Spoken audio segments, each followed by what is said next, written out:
Silviana. Nah, untuk video kali ini itu saya akan menjelaskan materi dari lanjutan database programming with SQL.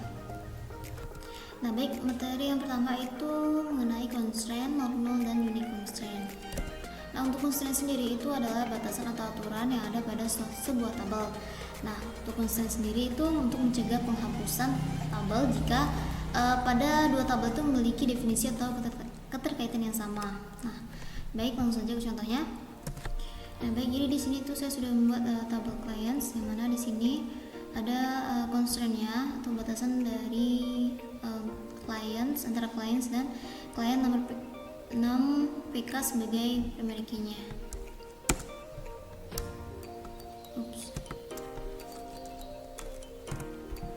Nah, ini jadi tabelnya sudah tercreate untuk yang constraint-nya. Selanjutnya untuk contoh yang unik. Ini untuk create tabel clients 2-nya, contoh dari unique constraint-nya. Di sini untuk kodenya itu ada constraint client, phone, email, UK, dan di sini dibuat uniknya itu email sama phone-nya. Nah, sini tabel sudah tercreate. Nah, selanjutnya ada primary key. Primary key itu untuk memunculkan nilai yang lebih dari satu baris atau kombinasi.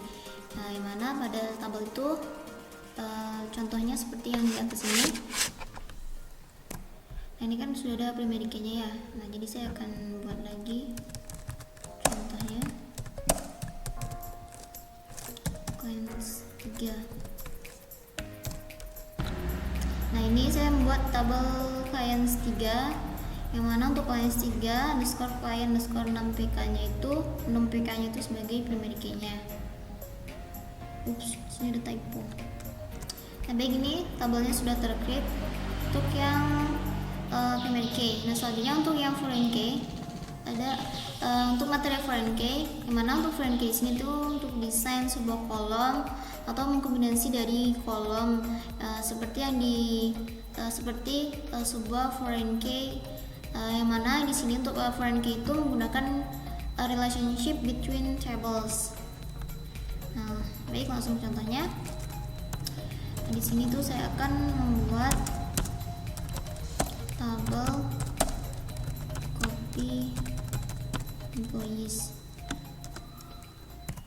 Nah, di sini itu saya membuat create tabel salinan dari tabel employee.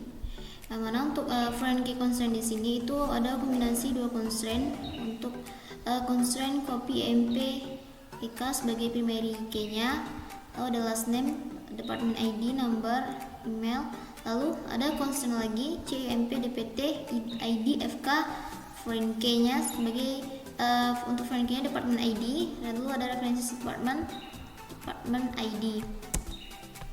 Nah, tabel sudah tercreate. Nah, materi selanjutnya itu untuk check constraint. Nah, check constraint di sini itu untuk mengecek kolom level atau tabel level. Yang mana untuk check constraint di sini itu dia referensi dari dua kolom pada suatu tabel.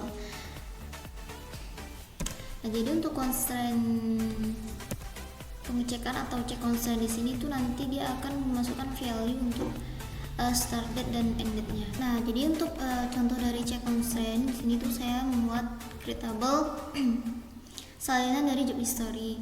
Di sini seperti yang saya bilang tadi, untuk check constraint di sini itu dia unsur yang memasukkan value end date dan start date. Ya, jadi di sini ada start date-nya. Jadi setelah start date ada end date-nya, lalu ada job ID, department ID. Nah, jadi untuk check constraint di sini juga menggunakan constraint dua sekaligus. Ada constraint EMP ID ST date sebagai primary key-nya itu employee ID dan start date-nya. Selanjutnya untuk constraint yang kedua itu check, baru dia check untuk mengeceknya di end date dan di start date, end date dan juga start date. Nah, baik, ini tabelnya sudah tercreate. Nah, baik, lanjut ke materi selanjutnya yaitu inline of view. Inline of view itu untuk menyederhanakan query yang rumit. Jadi pada inline of view itu kita bisa menyederhanakan untuk query yang mana ada subquery-nya, jadi menjadi tidak rumit. Jadi di sini di select, di dalam di select itu ada select lagi, select department ID, salary, gaji,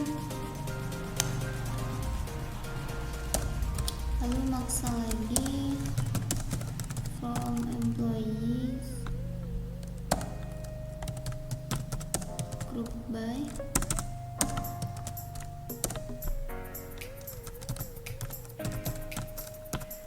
where, dimana untuk department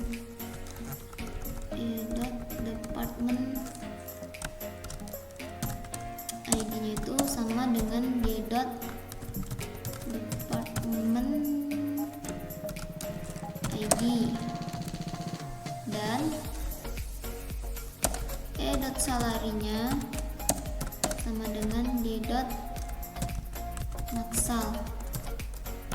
Nah, jadi di sini tuh ada query-nya itu di sini agak rumit karena di select dalamnya itu ada selectnya lagi, select last name, salary, department, dan maksal. Dalamnya itu ada selectnya, ada subquery department ID, ada max salary dari tabel employee. Nah, jadi di sini dipermudah atau disederhanakan query-nya dengan where department ID-nya tuh dia department ID and is salary sama dengan di maksal.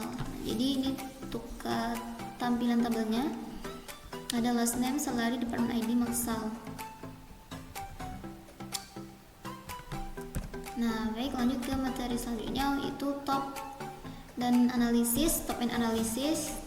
Nah, untuk top analysis di sini itu untuk operasi SQL yang digunakan untuk menentukan peringkat hasil. Misalnya, kita ingin mengambil yang top atau yang teratas dari data pada suatu tabel.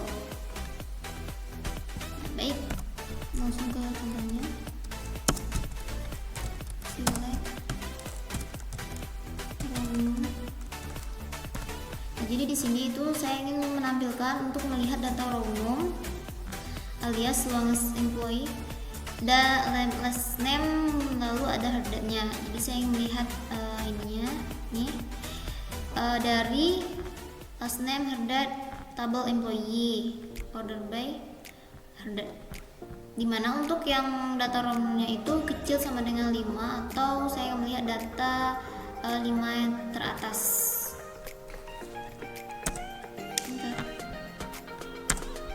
Nah, jadi ini untuk tampilan tabelnya. Untuk longest employee 1, 2, 3, 4, 5 teratas. Nah, ini untuk last name dan header-nya. Nah, baik, lanjut ke materi selanjutnya. Untuk yang drop sinonim atau menghapus drop, bukan tabel ya, drop sinonim